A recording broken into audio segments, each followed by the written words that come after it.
Boa tarde, amigos. Os donos da bola desta segunda-feira no ar, na Band TV, Canal 10, para todo o Rio Grande do Sul. Em Cachoeira do Sul, por exemplo, onde temos uma grande audiência. Você nos assiste pelo canal 21 analógico ou o canal 40 HD. Também em Bagé, canal 32 HD ou no canal 9 analógico. Participe do nosso debate no Twitter, @DonosDaBolaRS, também na nossa fanpage no Facebook e ainda no Instagram, @DonosDaBolaRS. Central Band do Esporte, boa tarde, João Batista Filho.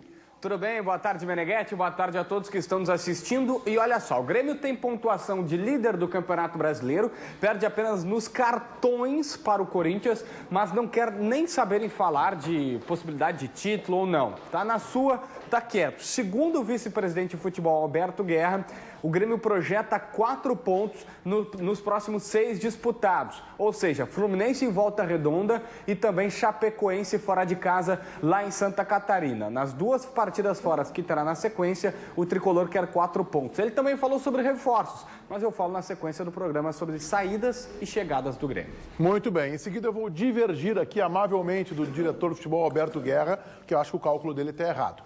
Mas o Grêmio venceu, ufa! Que sufoco a Ponte Preta ontem na Arena, 1-0, e o Cadu nos conta como foi. O Grêmio enfrentou a Ponte Preta. Em campo, a estreia de Wallace, que foi pouco acionado. A Ponte é que levou sufoco lá atrás. Se o Everton não tivesse errado esse gol, o cenário do jogo seria diferente. Mas não existe "se" no futebol.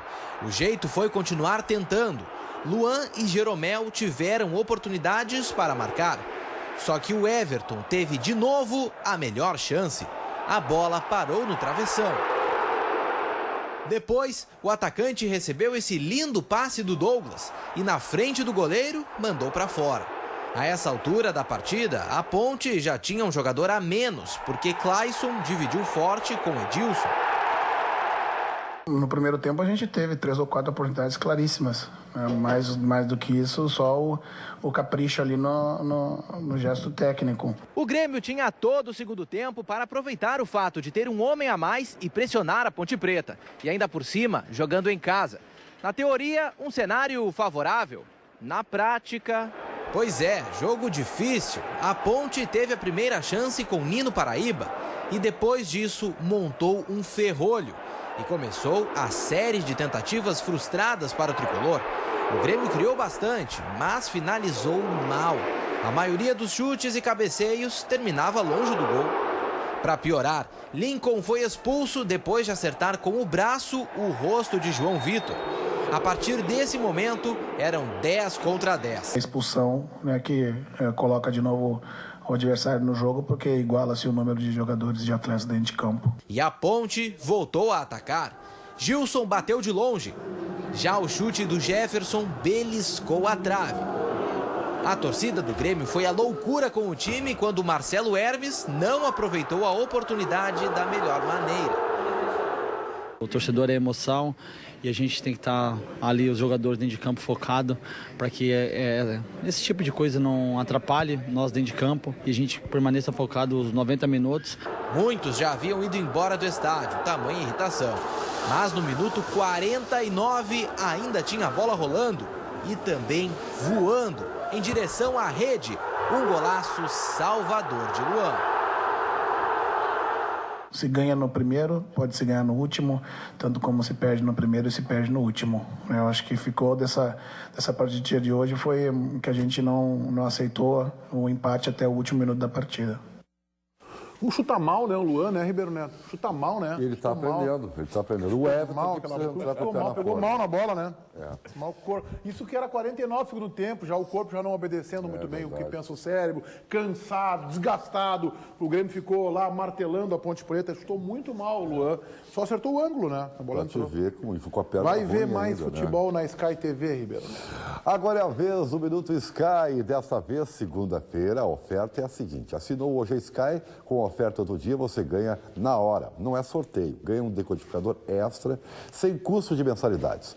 Pague um, Leve 2, Marcelo Gama, a oferta que você vai divulgar permite acesso a todos os jogos do Brasileirão, sem ficar um joguinho de fora, é isso? Boa tarde. Boa tarde, senhor Ribeiro Neto. Boa tarde a você, meu amigo, minha amiga. Sim, a oferta de hoje é para você, preste atenção, assistir a todos os jogos do Brasileirão. Isto mesmo, e mais, hein? Imagem HD. Gente, a sensação que dá quando você assiste em HD é que você está na beira do campo. É muita emoção, haja coração. E mais, assinando hoje, olha só, promoção para você, hein, que é amante do futebol. Assinando hoje, você ainda leva todos os jogos da Copa do Brasil. E sabe quanto vai te custar? Só R$50. Só R$50 o valor da primeira mensalidade. Então, liga, é ou não é, Ribeiro Neto? Marcelo Gama, mais uma pergunta. O decodificador extra que o novo assinante ganha também é HD? Ribeiro Neto, boa pergunta. Claro que é, Ribeiro. É Sky. Os 2 decodificadores HD. Gente, tá bom demais, liga. É só hoje até às 2 horas. O telefone tá aí, 0800 009 6969, Ribeiro Neto. Não perca tempo, ligue 0800 009 6969 e tenha você também a Sky. Oferta válida para cartão de crédito, hein? 0800 009 6969. Sky é você sempre à frente, Meneghetti. Olha, foi um parto pro Grêmio ganhar do time da Ponte Preta, hein? Foi uma dificuldade, mas veio o resultado. E acho que ontem, por todas as circunstâncias, essa briga aí de ficar em primeiro, segundo, talvez correr o risco de ficar em terceiro, pro Grêmio era importante somar os 3 pontos. O futebol não foi, eu não achei o Grêmio tão exuberante, mas o importante foi a vitória. E nem tão mal assim, né? Na verdade, eu acho que o Grêmio mereceria ter um placar melhor, né? Pelas oportunidades que teve. E jogo difícil, gente, eu não sei até quando nós vamos aqui insistir em achar que qualquer jogo contra qualquer adversário da Série A vai ser uma barbada. Tudo será um parto, Meneghetti. Mas dependendo se a gente for ver, tu conta nos dedos os jogos que a gente tem assim uma grande supremacia de um pelo outro. É óbvio que ainda existem diferenças, é óbvio que existem melhores e piores, mas essas diferenças diminuíram consideravelmente. Então, as dificuldades de qualquer jogo são inequívocas, são exatamente a realidade que nós estamos enfrentando. E que bom que o Grêmio conseguiu fazer o seu tempo de casa, seja do jeito que for. Um gol aos 49, chute de perna esquerda do Luan. O torcedor do Grêmio continua um torcedor irritadíssimo, né? Vejam que o Luan é um jogador, talvez a melhor expressão técnica do time, mas que o torcedor não é mal amado pelo torcedor. Toda hora o Luan é muito frio. Alguém aqui falou, acho que foi o Daniel, que ele fez um gol. Vou fazer um gol aos 49, que te deu 2 pontos na tabela a mais. O Grêmio estava somando apenas 1 ponto. E um golaço. E ele não consegue explodir, né? E eu acho que é isso que também incomoda o torcedor do Grêmio. O torcedor do Grêmio gosta de jogador mais epidérmico. E outra, eu acho que há um choque de realidade entre o torcedor do Grêmio e o Luan. Para mim, o torcedor do Grêmio quer ver no Luan um craque. Quer ver um jogador absolutamente diferenciado. E até vou te dizer, se teria lógica isso, porque ele é um jogador de expressão técnica. Para mim, até a melhor expressão técnica. Mas aí é o chute que ele perde, é o passe que ele dá, é a bola que ele perde e ele não volta para recuperar. Então, isso aí deixa o torcedor meio que frustrado, parece, em não poder ver nele aquilo que ele gostaria que ele fosse. Algumas coisas aconteceram no jogo ontem. O Grêmio poderia ter vencido bem já o jogo no primeiro tempo. O Everton perdeu de 2 a 3 gols, criou boas chances, né? Uma dificuldade que o Ribeiro salienta é que ela tem fundamento, né? Embora ele tivesse, e vê só como muda. Eu falava com o Felipe Duarte, né, no intervalo do Esporte Notícia, primeira edição. O Everton, que fez um gol contra o Coritiba e sofreu um pênalti, ontem saiu de campo vaiado. Quer dizer, mudou o conceito em tão pouco tempo. Ele foi um jogador que tentou, teve chances, não conseguiu. Meio campo do Grêmio ontem. Há uma diferença com o Ramiro, e claro que a sequência de jogos ela interferiu para que esse jogador também não pudesse render o que se espera dele, né? Afinal de contas, o Wallace é o titular. E foi uma outra forma também do Grêmio jogar. Douglas errou muito passe ontem no primeiro tempo. E um fator que tornou o jogo um pouco mais complicado para o Grêmio foi a expulsão do Cleison, o atacante da Ponte Preta, que aí mudou toda a estratégia de jogo da Ponte. O que a Ponte fez? Jogou a se defender boa parte do segundo tempo. Vai dizer que ficou pior pro Grêmio, né?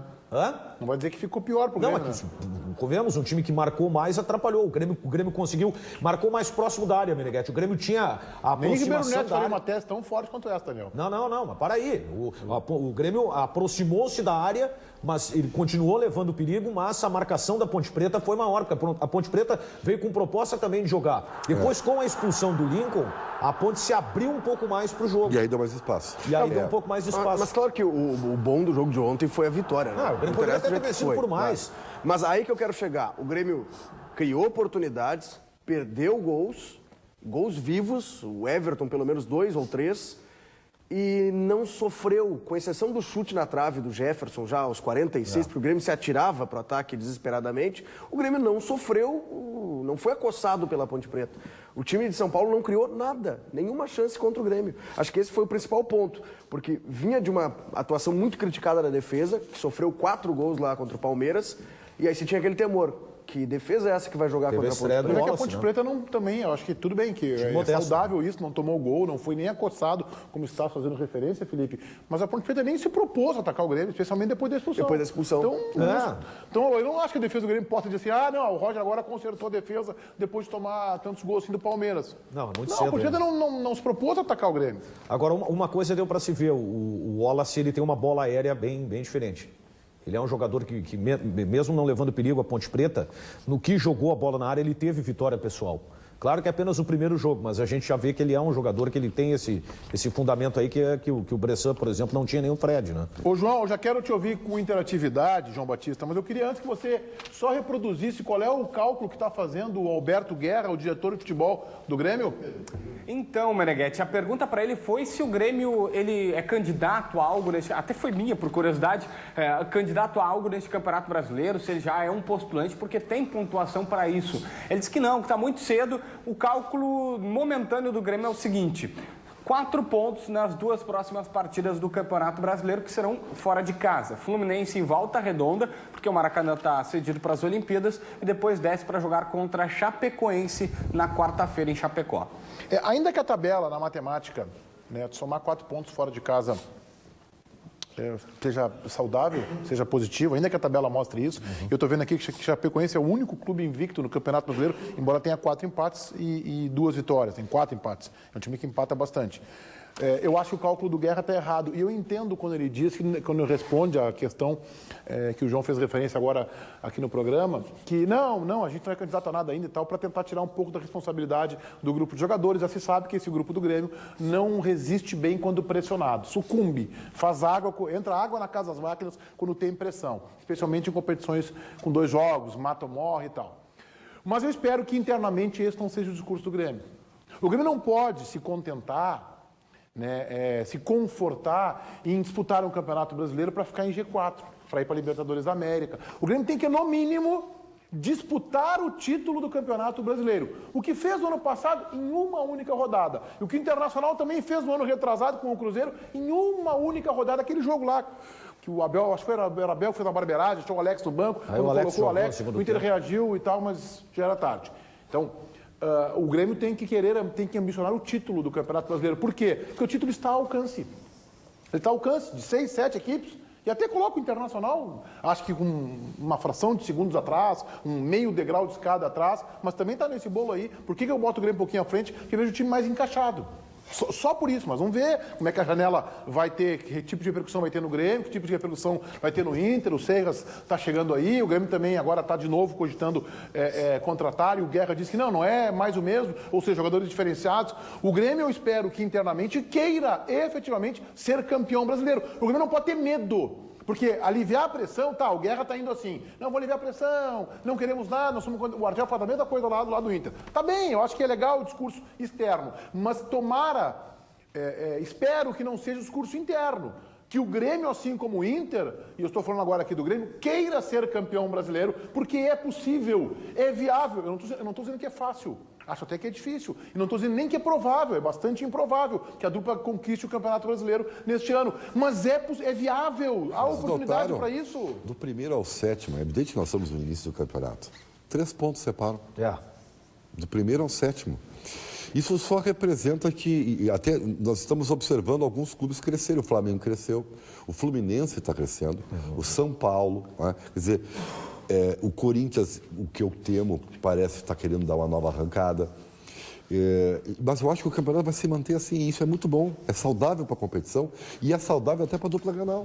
Nesse perde-ganha danado, se manter ali, mesmo que mas com o Grêmio tem que vários querer clubes... 6 pontos contra a Fluminense e a Chapecoense, Ribeiro. Mas é para querer uma coisa, poder outra. Eu acho que o Grêmio não conquista mas tu já sai querendo 4. Não, para, Ribeiro. Isso aí tá errado. Se Corinthians e Atlético Mineiro, é difícil, 2 jogos só. Agora, o Fluminense, para mim, não vai ser campeão brasileiro.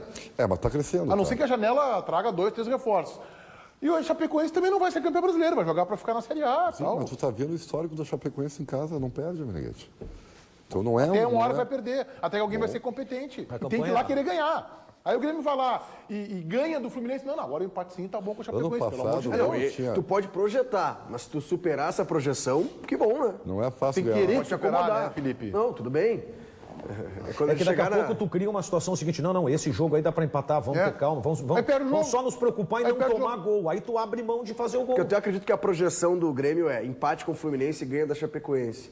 Mas daqui a pouco tu ganhar do Fluminense, mas então agora a gente pode só empatar. Não. O que eu tô tentando impregnar no Alberto Guerra, que chegou agora, aí há um mês e pouco, ou menos de um mês, no departamento de futebol do Grêmio, está retornando, é a ambição, é enxergar que o campeonato é possível, que é viável. É que ele vai na sala do presidente Bolsonaro e diga assim, com 2 ou 3 caras cascudos, eu ganho esse campeonato brasileiro. E que pelo menos dispute o título, que fique ali ponto a ponto, como está hoje, mas hoje é 6ª rodada. Fique ali, entra na liderança, sai da liderança, vai, fica em segundo, fica em terceiro, vai para primeiro, disputando o título na prática. O Grêmio teve ambição, inclusive no jogo que ele perdeu. Ele jogou para ganhar contra o Palmeiras. Ele jogou para ganhar. Teve reação, acho que é mais importante.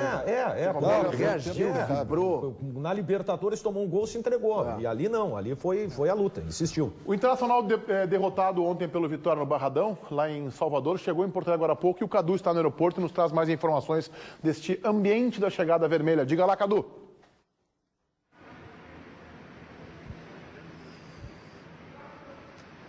Boa tarde, Meneghete. Boa tarde a todos. O Internacional chegou agora há pouco, há cerca de meia hora aqui no aeroporto Salgado Filho, depois de uma longa viagem desde Salvador. O Inter que saiu no início da manhã da capital baiana, fez uma escala no Rio de Janeiro e chegou por volta de 12h15, 12h20 aqui em Porto Alegre. Aquela cara de derrota, né? O Inter que perdeu em Salvador, tem cara de poucos amigos, também pela longa viagem, também pela derrota. Os jogadores desembarcaram normalmente. Não houve presença de torcedores para recepcionar o Inter.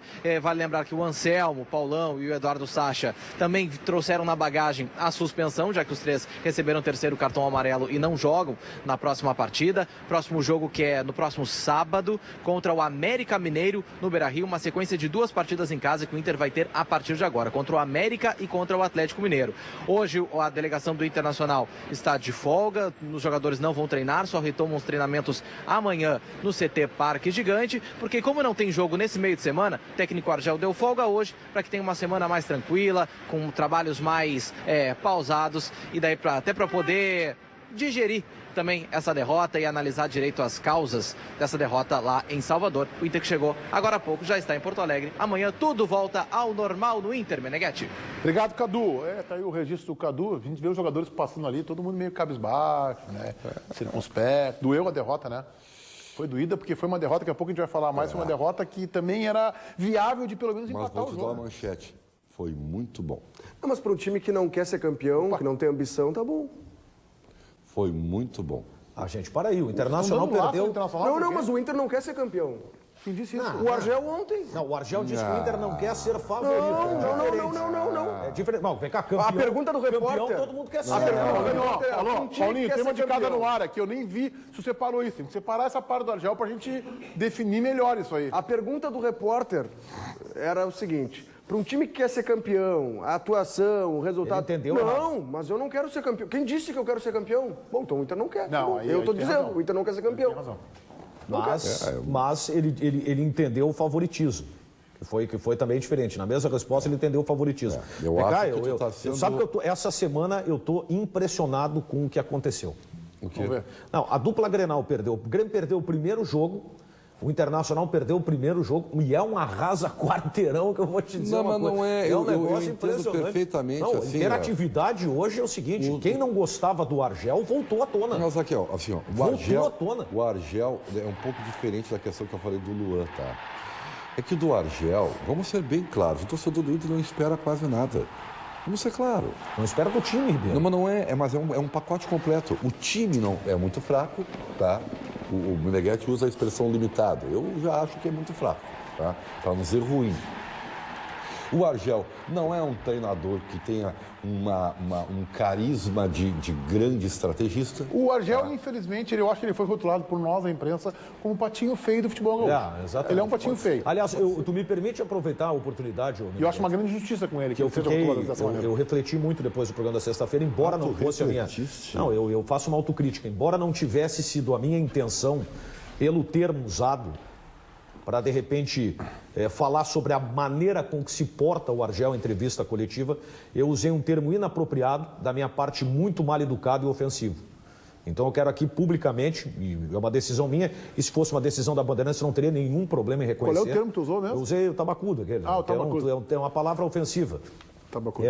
O sentido da palavra, o sinônimo da palavra é ofensivo. Só me permita concluir. Se eu chamar o Ribeiro Neto aqui no ar de tabacudo, eu estou ofendendo ele. Eu até brinquei comigo, mas sinceramente é uma palavra ofensiva, embora não tivesse sido o sentido que eu usei. Exatamente. Não interessa o sentido da palavra. Então, se o Argel se sentiu ofendido, não sei nem se tomou conhecimento, então eu faço publicamente aqui o pedido de desculpas, porque não foi minha intenção. Tu já me chamou de coisas bem piores aqui. É tá? mesmo? Eu? No ar? Também. E fora do ar também? Também. Eu devia ter razão em todas as... E não me arrependo nenhuma vez. Não peço desculpa. Se quiser, eu te chamo de novo aqui agora. Não, a gente já começa a semana assim. Não tem problema. Tu pode chamar, fica à vontade. Eu acho assim, existe uma máxima, e eu não sou sociólogo, não sou nada disso, tá? Mas eu tenho alguma experiência de vida. O que importa não é o que tu fala, Meneghetti, para mim. Exatamente. Sim, como eu recebo o que tu fala. Então, o Argel recebeu a expressão brocador, na minha maneira de ver, e até depois fiquei sabendo que ele foi no dicionário para ver o que significava literalmente a palavra, daquela maneira. E eu acho que está errado, não foi isso que o presidente quis fazer. E assim como o tabacudo, que é uma expressão até muito regional, a gente usa toda hora. Eu acho justo não fazer foi esse da maneira que tu quis dizer. Perfeito. Se ele receber como ofensa, aí não adianta o que fazer, ele vai se sentir ofendido. Mas peraí, Ribeiro, quem faz uma frase para alguém, ou num debate, ou numa entrevista, quem faz uma frase se reportando a alguém, se dirigindo, analisando, comparando, ela não pode estar preocupada em como outra pessoa vai receber a frase. O presidente Bolsonaro fez a avaliação dele. O que eu acho, eu estou com o Ruschel. O Ayrton Ruschel disse aqui, é o nosso gremista identificado. Temos o do Sandro Davi. Aliás, o Sandro Davi não é que tá de férias, né? Não, ele teve uma viagemzinha rápida. Coisa boa. O Ruschel disse aqui, que o presidente Bolsonaro não deveria ter feito nenhuma menção ao técnico do seu rival. Isso eu concordo com ele. Mas eu não acho que o presidente Bolsonaro tenha sido, assim, mal intencionado. Eu não acho um exagero. Mas eu quero fazer uma confidência aqui para vocês. Eu encontrei o Argel na sexta-feira, logo depois que eu saí daqui para almoçar. Ele estava, inclusive, com a sua esposa e com amigos. Encontrei o Argel. E o Argel estava realmente enfurecido. E eu tentei acalmar. Não, Argel, foca no jogo, foca no brasileiro. Deixa isso. Não, você não pode fazer referência a mim. Me chamou de brocador, ele me deu definição de brocador. Quem vai lá cortar grama, uma coisa assim. Não tem nada a ver. Ele estava realmente sentindo ofendido. Aí entra a tua tese, ele se sentiu assim. Mas teve um algo jeito dele. E eu acho que a resposta do Argel também não foi ofensiva. Foi engraçado. Ele deu nos dedos. Deu no meio. Deu no meio. Tá. Como ele era como zagueiro, né? Tanto que o presidente do Grêmio disse assim, pô, fui fazer um elogio, tomei uma pedrada. O Argel como zagueiro, ele não chegava para marcar o atacante com cartão de apresentação, né? A única coisa que eu esperava, e eu vou me valer do depoimento de quem conviveu no ambiente do Internacional, é o seguinte, isso gerou um mal-estar na direção do Inter. Não é hora para alimentar isso. Outra coisa, dirigente do Internacional sabe que não foi ofensivo, ou acreditam que o presidente do Grêmio ia conceder uma entrevista e ia criticar publicamente o técnico do Internacional, que a minha leitura sabendo de como as coisas funcionam. A minha leitura sobre brocador, a minha interpretação, que deve ser errada, se eu for no dicionário, eu não fui, mas é que eu fiz a referência com broca. Com alguém que é insistente, que é persistente. Esta foi a minha leitura. E acho, até eu acho que eu sou uma espécie de um brocador. Não, tu é bem brocador. É alguém muito insistente e tal, na vida. E o Argel é assim na vida. O apelido Hernani Brocador era por isso. Era um cara que furava a defesa. Então Só que eu acho que a direção do Inter não tinha que alimentar isso aí. Aí virou uma preocupação com isso E deu no que deu. Não vou querer dizer que isso aí interferiu e tal, mas tu tira o foco. O Filipão se aproveitou disso, entendeu? E aí, oportunista também. Mas fez o certo, né? Mandou um recadinho pro Argel e estamos juntos, entendeu? Jogadores e tal, né? Claro que fica querendo dar uma porrada indiretamente. Se solidarizou com o técnico do Internacional. Por que será, né? Porque tem uma bronca também, pessoal, aí com o presidente Bozan. Então, assim, também não havia necessidade disso. Agora, mas também faz parte, né? Faz parte. Voltando à questão do jogo, vem cá, o Internacional ia perder uma hora, tia. Ainda mais com esse time que tem.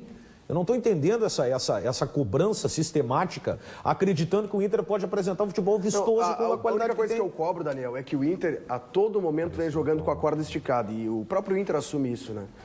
E aí fica dependendo muito mais da falha do rival do que de uma criação sua. A hora que o rival falhar, eu vou fazer um gol. E assim dessa vez quem falhou foi o Inter. E dessa vez quem falhou foi o Inter. E o Vitória não falhou. Então demorou demais para acontecer. Já voltamos com os donos aqui na Band.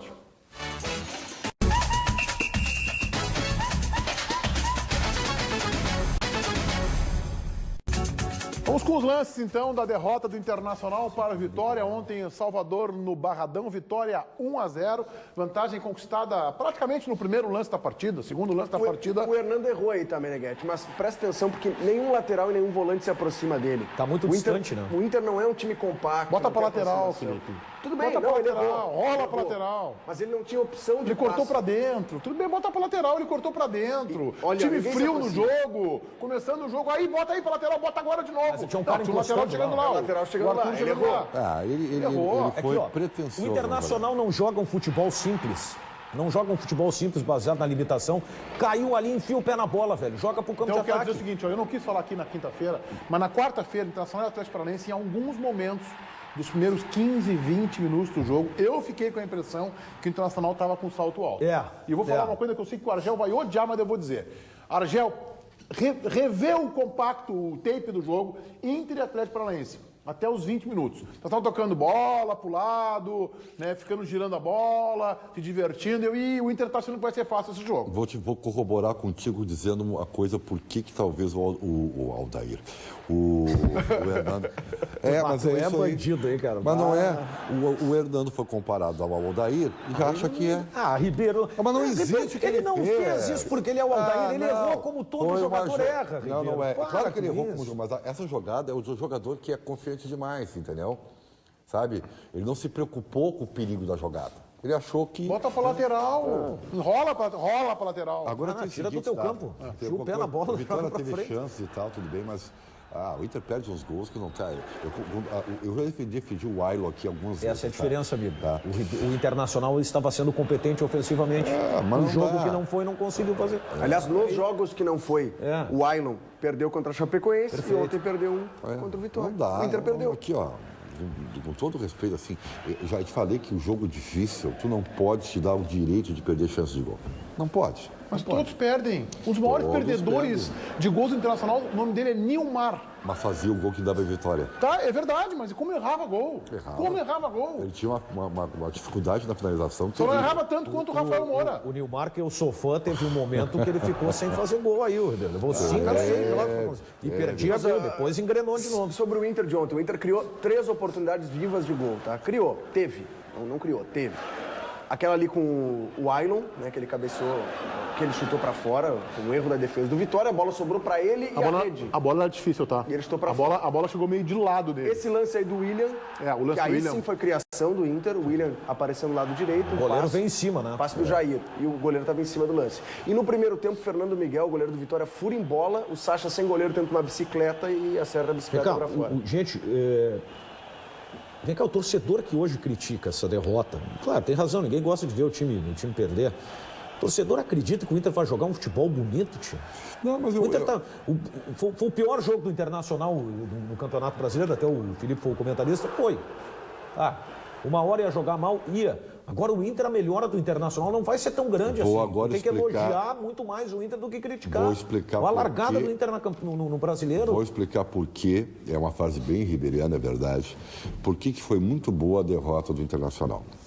Estava se criando, Meneghetti, uma certa mística perigosa de que o Internacional tinha um time tão sólido defensivamente e que daqui a pouco em qualquer momento iria construir uma jogada e venceria o jogo ou não perderia, porque o time do Argel estava muito bem colocado, jogando mal, mas com futebol de resultado. E como é que ele conquistou os resultados? Jogando no limite. Tá bem.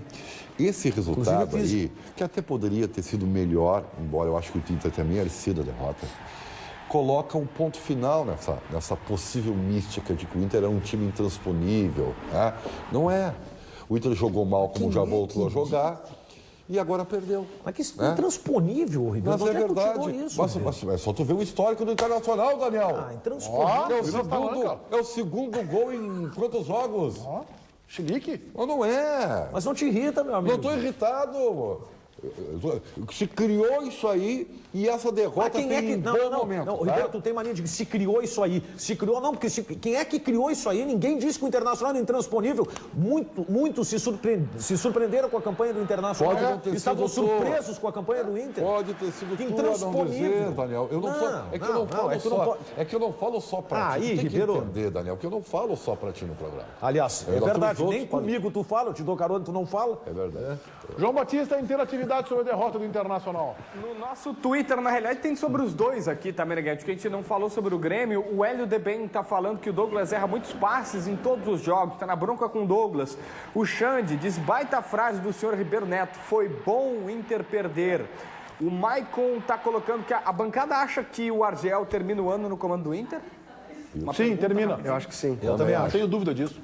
O José Francisco, para com isso, Meneghete. O Inter não teve competência para ganhar da Chape em casa. 4 pontos fora, tá bom. O Pedro Martins, alguma chance do Riveiros voltar para o Grêmio? Na realidade, o Riveiros esteve em Porto Alegre, foi visitar o seu agente, que é o Rogério Brown, mas já voltou para o Paraguai. Então, ele não deve voltar para o Grêmio, embora na sequência eu vou falar sobre negociações do Tricolor.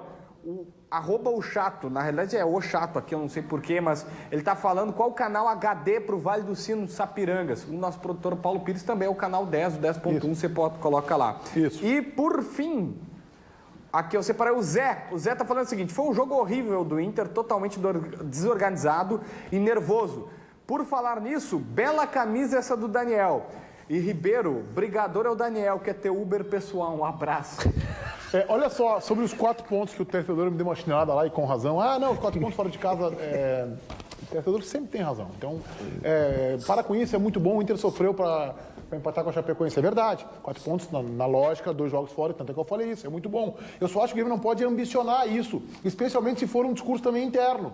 O Grêmio tem que tentar os 6 pontos e dá para conseguir.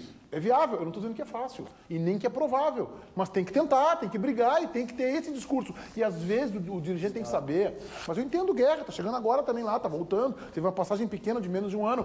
É que o discurso externo dele ele é assimilado, ele é comprado, entre aspas, pelo jogador. Bom, o homem lá em cima está dizendo que 4 pontos está bom. Ganha o Fluminense, pode empatar com a Chapecoense? Não. É a chance para o Grêmio, que está, parece que, recuperando o seu bom momento, ir lá, e até com um pouquinho de sorte, ir lá e fazer os 6 pontos. A sorte que o Internacional também teve em uma outra rodada. Acontece. Claro que sim. Não é bem, eu não gosto muito de credenciar só a sorte, né? Sorte e a habilidade do Luan, que meteu aquela bola indefensável. Se ele chuta no meio do gol, ele erra o gol e não tem sorte. Então é sorte como consequência do trabalho, né? Tem mais algum aí, João? Tem mais muitos aqui sobre o Grêmio, ó. O Ander Lopes, o Anderson Lopes, eu imagino que é o nome dele. O Grêmio precisa resolver o problema das finalizações, porque a maioria dos times sabe que o poder ofensivo do Grêmio se fecha muito bem. E um jogo com poucas chances de gol não pode desperdiçar como aconteceu ontem. O Rafael Kuffel, o Roger mexe muito mal, porque tem o Tontino no banco, porque ele não ganha a oportunidade ao invés do Lincoln. Ontem até o atacante Batista se movimentou melhor no meio. O Humberto, passem a respeitar o futebol e a qualidade do Luan. O Du Silva, Roger demora muito para mexer, um homem a mais, mete atacante e faz o resultado. Meteu um atacante aos 43, fiquei louco. Achei que não tinha mais substituições. Eu sou um crítico do Roger na questão da substituição há muito tempo, acho que ele demora e mexe mal. Mas hoje eu vou criticar, não é o Roger pela alteração, e sim é o técnico do Internacional, o Argel, que eu acho que mexeu mal ontem.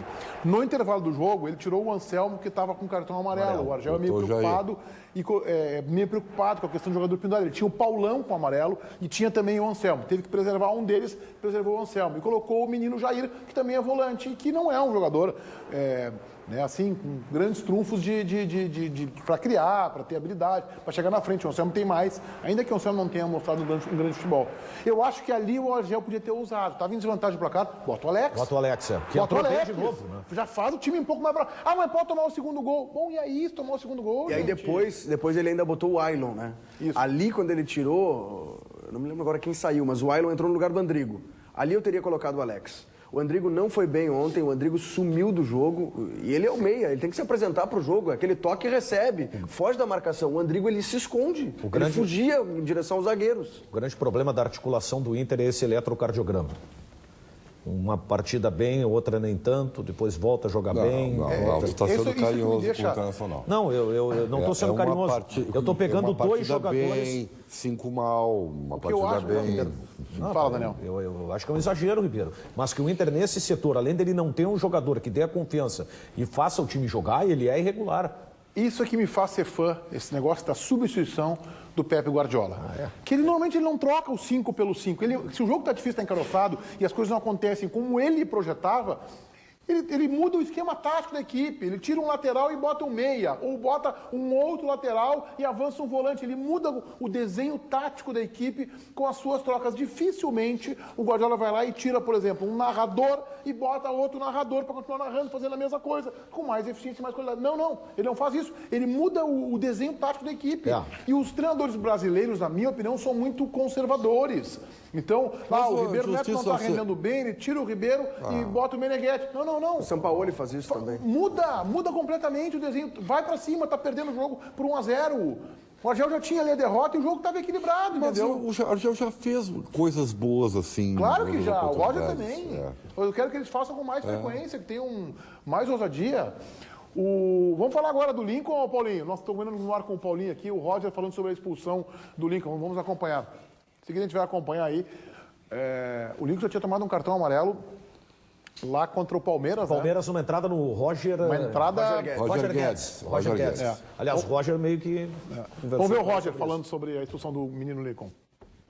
Realmente tem um pouco o braço aberto na jogada ali, não dá para ver se realmente atinge, mas foi um movimento assintoso. Na interpretação do árbitro, assim como interpretou no nosso favor, eu excluiu da partida. Era um momento muito importante para a gente, que a gente ia continuar com o volume e tendo o Lincoln, que também tem finalização, que também tem bom passe, que também tem bom lançamento, empurrar mais a Ponte para dentro do seu campo. Como você frisou e eu falei anteriormente, colocou o adversário no jogo. Isso a gente conversa com ele na semana, mas como sempre, talvez a experiência tenha pesado contra ele. Preciso o diagnóstico do Roger, era um momento importante do jogo ali, quando o menino se perdeu. O jogo ficou afeição para o Grêmio, né? Porque a Ponte Preta simplesmente abdicou de jogar, porque a expulsão do Cleison foi bem no finalzinho do primeiro tempo. E aí o Grêmio, quando começou a pressionar mais a Ponte Preta, perdeu o Lincoln, né? E o aí Lincoln... veio pro jogo, aí com 10 contra 10 a história muda. É a famosa coisa de guri, né? O Lincoln, ele ficou irritado porque o jogador da Ponte vem com o pé alto, e aí ele deixa o cotovelo para acertar. Mas ele também foi com o pé alto. Claro. Ali até então era uma dividida de jogo, olha lá, ó. O problema foi o braço, né? E ele atingiu. Foi pra atingir, né? Foi intencional, foi intencional. E se esse jogo é num Grenal, dá uma confusão. Dá uma ronha. Não, e claro, o jogador da Ponte Preta não quebrou a mandíbula. Mas podia ter quebrado. Isso é uma coisa, eu fico pensando como é que seria a reação, né? Do Grêmio se a Ponte Preta reclamasse tanto a respeito da violência do Lincoln. Pois é. Foi muito importante. É que a banca paga e recebe, né? Não, isso acontece com todo mundo, né? E ele é novo, vai dar para aprender, tem que conversar, não dá para passar um na cabeça. O Roger, pelo que mostrou, não vai passar a mão. Aquele lance do Palmeiras, ele correu o risco de ser expulso também. Isso aí... A chegada lá foi uma chegada... O Roger já conversou ontem, vai conversar de novo e tem razão. Ele poderia ter deixado o time mal lá, cara. Até perdeu o jogo, tudo bem, mas... Foi muito forte. Tem que cuidar. O menino tem que botar a cabeça no lugar, porque é um jogador importante e ali era um momento realmente importante do Grêmio de crescer na partida. Diga lá, Ribeiro Neto. Bom, mas agora presta atenção no recado que o Rafael da Simon tem para você que tem carro financiado. Um Carnê enorme, não está conseguindo pagar as prestações. Fala aí, Rafa. É isso mesmo, Ribeiro, falo sim. Primeiro eu peço que pegue papel e caneta e anota o telefone ou o WhatsApp da Simon, que pensou nisso também para facilitar o seu contato conosco. Está aqui na tela o já tradicional telefone fixo 3012-8899 e o WhatsApp da Simon Consultoria 9600-6200. Agora sim, vai anotando enquanto eu vou te explicando como funciona. O recado é para você que tem o carro financiado, não só carro, moto, caminhão também, particular ou de trabalho, paga um carnê enorme e por um motivo ou outro não está mais conseguindo pagar as suas parcelas do carnê, anda atrasando ou não consegue mais pagar o seu financiamento. Daí vem a dorzinha de cabeça, ligações diárias de financeiras e bancos, ameaças de busca e apreensão do seu carro. Está passando por isso? Conhece alguém que tem esse tipo de desconforto? Liga ou manda uma mensagem para Simon Consultoria, que estudamos com carinho o seu caso e garantimos a redução da sua dívida em 50% do valor. Isso mesmo, metade da sua dívida. Você ainda pode reduzir dívidas de cartão de crédito e cheque especial. Liga agora 3012-8899 ou manda uma mensagem, simples assim, 9600-6200. Ribeiro Neto. O Rafael deu o recado e a Simon pode ajudar você imediatamente. E agora, com o recurso do WhatsApp, para aproximar ainda mais você. Mande um WhatsApp, 9600-6200, que a Simon te retorna e ajuda a correr atrás do seu prejuízo. Redução da dívida de financiamento do seu carro pela metade do valor é na Simon Consultoria, Meneghetti. Obrigado, Ribeiro Neto. João Batista, negócios da dupla, nos informe, por favor. Vamos começar pelo Grêmio, então, tá? Ontem, o vice de futebol do Grêmio, Alberto Guerra, ele confirmou que, primeiro, a troca por Edinho e Negueba, ela tá certo, isso vai acontecer, o Negueba vem. O Grêmio está analisando o mercado para tentar mais um volante, mais um jogador para esta função está sendo observado, que era um negócio de ocasião. O Grêmio fez ali na hora e vai procurar um outro negócio de ocasião para um volante, reposição para o time do técnico Roger Machado. Ele voltou a falar em um zagueiro do exterior, que viria para solucionar o problema, não mais do mesmo. Só que o discurso do presidente Romildo Bolzan Júnior é que não pode gastar, então o Grêmio terá que fazer milagre porque não vai investir alto neste zagueiro. Sobre laterais ou o lateral esquerdo, só se tiver uma situação muito especial, ou seja, aparecer algum jogador que se enquadra no perfil, o Grêmio tem como trazer, ok, mas não é a prioridade. Muito bem, vamos falar então de Grêmio primeiro. São dois bons negócios que o Grêmio está fazendo com o Curitiba, né? A vinda do Negueba e a ida do Edinho, que esse ano, pelo menos, eu sou fã desse jogador, da sua trajetória, da sua carreira, da sua biografia, mas quando entrou esse ano, para mim, comprometeu. Não tá foi bom, bem. eu acho até que dois bons negócios. A troca é boa, tá? Só a única dúvida que eu tenho é a utilização prática do Negueba. Jogador de lado. Pois é, mas o Grêmio já tem jogador de lado, Meneghetti. Quem é o jogador de lado? Bom, te dou vários aí. Everton, Pedro Rocha, Luan, Juliano. O próprio Juliano já o jogou. O Luan eu acho que não pode jogar de lado. Eu também acho que não. Até que não, ele até não está jogando. Sinceramente, tá. Acho que o Grêmio fez um belo negócio. Eu acho que já seria bom o Edinho ir pro Curitiba. Aí já seria um bom negócio. É que eu acho que é isso que tu tá vendo em primeiro lugar. Tá, eu acho que seria bom. É que tô trocando um jogador de 32 anos. O Edinho ganha mais que o Negueba, tá aliviando a tua folha de pagamento. O Negueba tem o quê? 24, 25 anos? 24 anos. Vem cá, é um atacante, vamos ver o que dá. Eu acho bom jogador. Já vi, esse jogador teve uma partida contra o Inter ano passado, né? No Beira-Rio, que ele simplesmente foi o melhor jogador em campo, deu um calor na defesa. Eu tenho um palpite que esse cara vai dar certo no Grêmio, viu, Ribeiro? É mesmo? É, tenho um palpite que ele vai dar certo no Grêmio. Talvez não para ser titular, porque eu não sei se o Rocha tem espaço para esse tipo de jogador no time titular, mas para ser uma alternativa interessante. Jogador muito útil. No time ideal do Roger, o Bolanhos é o centroavante, tá? E o Luan vinha jogando aberto ou centralizado. Ele vai ter que rever isso. Se chegar uma proposta pelo Luan, depois que ele for jogar as Olimpíadas, é o que o Grêmio está contando que vai acontecer, chegar uma proposta e o Luan vai sair, o Negueba vai brigar pela titularidade. Se for isso, até eu aceito. Né? Se o Grêmio está projetando a saída de algum jogador dessa característica, aí tudo bem. Né? E sobre o que tu falaste, assim, eu acho que quando o Miller Bolanhos retornar, ele não vai jogar como o último homem. Não vai, não. Ele não vai ferir a posição que o Luan dá mais certo. O Miller Bolanhos vai ter que se adaptar à posição do Everton, por exemplo. Né? Nem é do Douglas, tá? Porque eu acho que o Douglas não tem que sair do time, embora tenha ido mal ontem. No Equador, que enfrentou o Brasil, o Bolanhos foi o Douglas do Equador. O João tem que falar de negócio do Internacional ainda, né? Mas a gente segura. Vamos colocar aí a estreia do Brasil na Copa América, que não foi nada positiva. Vamos acompanhar. Na abertura da Copa América Centenário, os Estados Unidos se deram mal diante da Colômbia. A equipe comandada por José Peckerman venceu os donos da casa com gols de Zapata e James Rodrigues, 2-0. No outro jogo do Grupo A, Costa Rica e Paraguai ficaram na violência, esqueceram a técnica e não saíram do 0-0. Quem também estreou e não conseguiu sair do zero foi o Brasil. Contra o Equador, a seleção não criou muitas oportunidades e quando chegou, parou no goleiro adversário. Além disso, os brasileiros contaram com um erro bizarro do juiz. Neste lance de Bolanhos, ele marcou saída de bola e salvou o goleiro Alisson, que ia sofrendo um frangaço.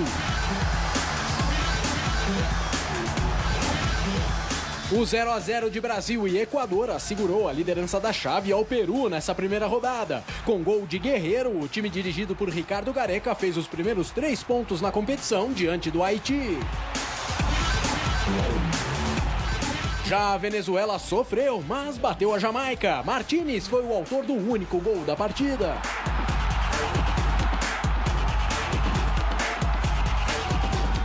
Também no Grupo C, o Uruguai não teve uma boa noite contra o México. Tudo começou no hino nacional, quando a produção da competição soltou o hino chileno, deixando os jogadores da Celeste sem rumo.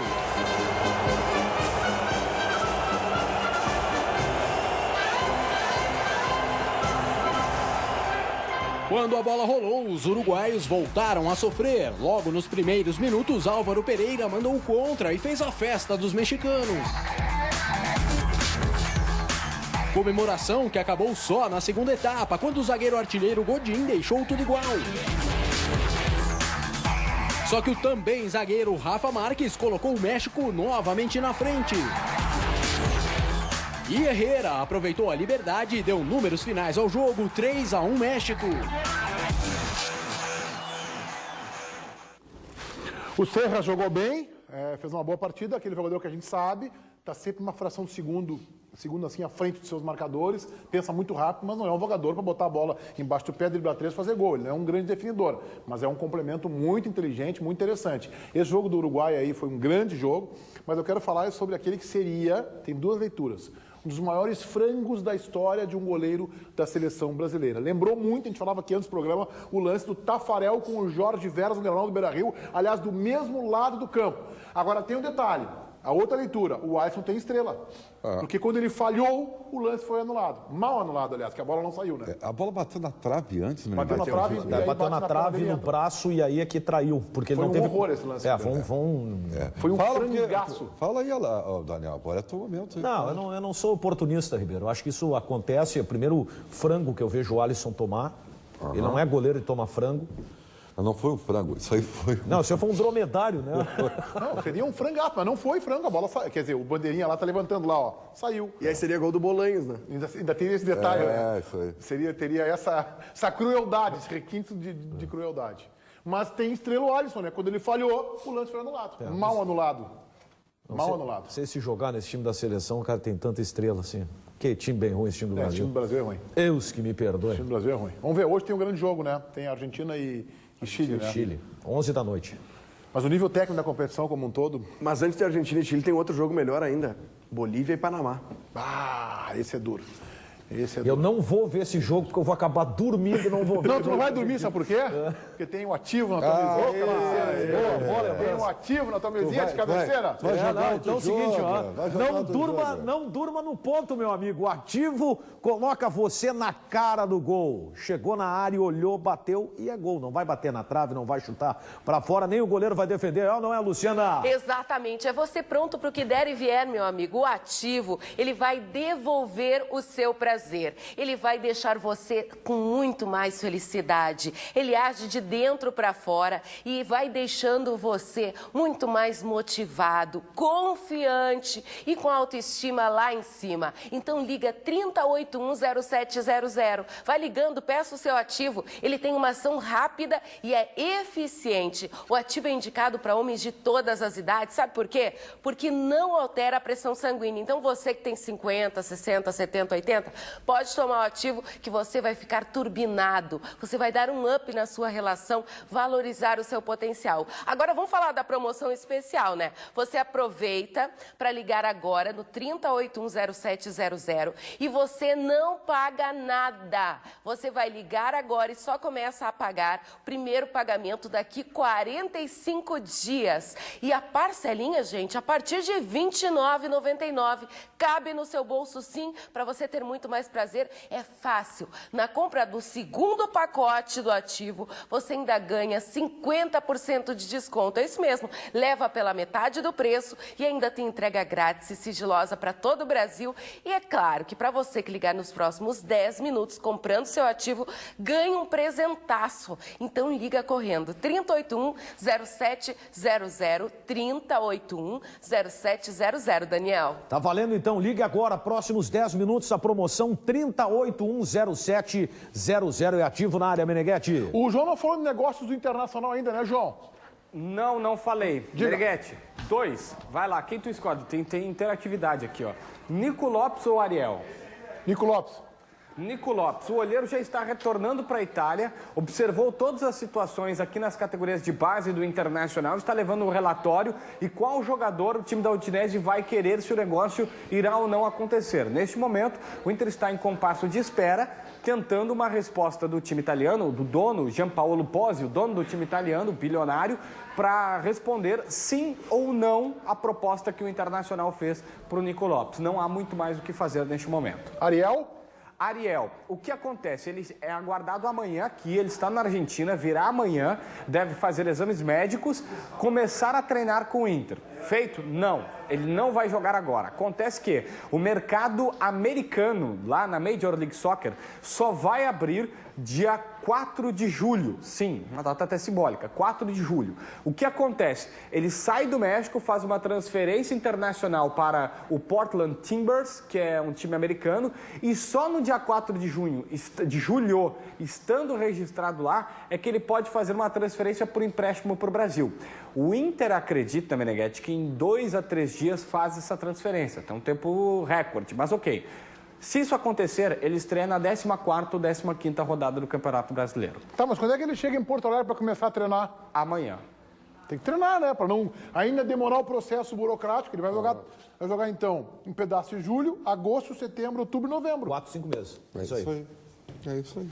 Olha, porque dezembro não tem uma rodada do Campeonato Brasileiro, uma ou duas. Não, geralmente termina na primeira semana, né? Tem que ser muito bom esse Ariel, meu Deus do céu. É um mandato tampão, né? Uma coisa assim, não sei se vale, né? O Internacional virou barriga de aluguel, né? Antes do Ariel estrear, a janela vai abrir, dia 20 de junho. O Maurides vai aparecer e o Maurides pode aparecer no time do Inter, antes do Ariel. Gols do Campeonato Brasileiro, primeiro do líder, Corinthians 2, Curitiba 1. Vamos ver. Gol do Negueba, né? Gol do Curitiba. Aí, ó. Eu tenho o palpite que o jogador vai se encaixar no time do Grêmio.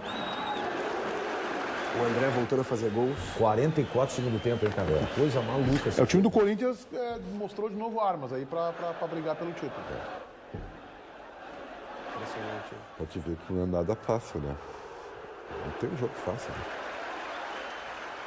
O Corinthians está com estrela, viu? É um time que vai subir de novo. Por Curitiba, essa derrota foi boa, né, Ribeiro? Não, eu falei... Flamengo 1, Palmeiras 2, jogo de episódios no intervalo de brigas entre as duas torcidas lamentáveis. Os jogadores, inclusive, sentiram o efeito do gás moral. O goleiro do Palmeiras passou mal, teve ânsia de vômito. Teve uma cena bem triste, que foi um torcedor saindo com o filho, né? O jogo foi bom, mas esse episódio marcou, né? E tem um torcedor do Flamengo em estado grave, né? Que foi covardemente agredido. Isso, tem um que está hospitalizado em estado grave. É internado lá em Brasília. O jogo foi em Brasília, no Mané Garrincha, né? A defesa do jogador do Flamengo. Baita defesa. Que defesa. Me lembrou o Ney. O Soares estará da Copa do Mundo. Cruzeiro que não ganha de ninguém, 0. São Paulo 1, jogo no Mineirão. Português lá vai ter trabalho, tá por mais que o Cruzeiro, que é 18º. Ele que abre o olho. Impressionante, né? O Cruzeiro, campeão brasileiro há 2 anos. E a cobrança da torcida é com o presidente, né? Atlético Paranaense 1, Santa Cruz 0. Santa Cruz começa a entrar aí pro seu lugar. Caindo na realidade, né? Já é 9º colocado. E o Grafite renovou o contrato, podia ter saído. É verdade. Aliás, devia ter saído. Gramado sintético, né? Grama sintético.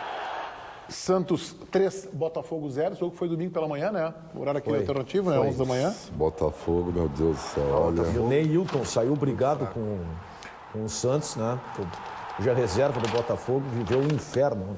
Foi alguma vitória, o Lanterna, né? Uma vitória, um empate e 4 derrotas. 22% de aproveitamento, junto com o Curitiba, ambos com 4 pontos. Nos critérios, o Botafogo é o último, Curitiba é o penúltimo. É forte candidato ao rebaixamento, time muito fraco. O grande jogo da rodada, Sport 4, Atlético Mineiro 4. Talvez a melhor partida do Robinho com a camisa do Galo. Jogo de muitos gols. Só no primeiro tempo terminou o primeiro tempo, já estava 4-1. Eu achei questionáveis os pênaltis para o Atlético Mineiro. Isso, teve um pelo menos que eu fiquei na dúvida. Aí, ó, não achei pênalti. E o segundo é no Robinho também, eu não achei. O segundo ele cava muito. É muito cavado. Esse gol é bonito. Gol do Patrick. Patrick, que é o 12º jogador do Atlético, né? Agora tá aparecendo mais, mas ele era um O reserva. Diego Souza comeu a bola ontem também, né? Sim. Fez um golaço. Golaço de falta. Aí, ó, esse é o pênalti que eu acho que não foi.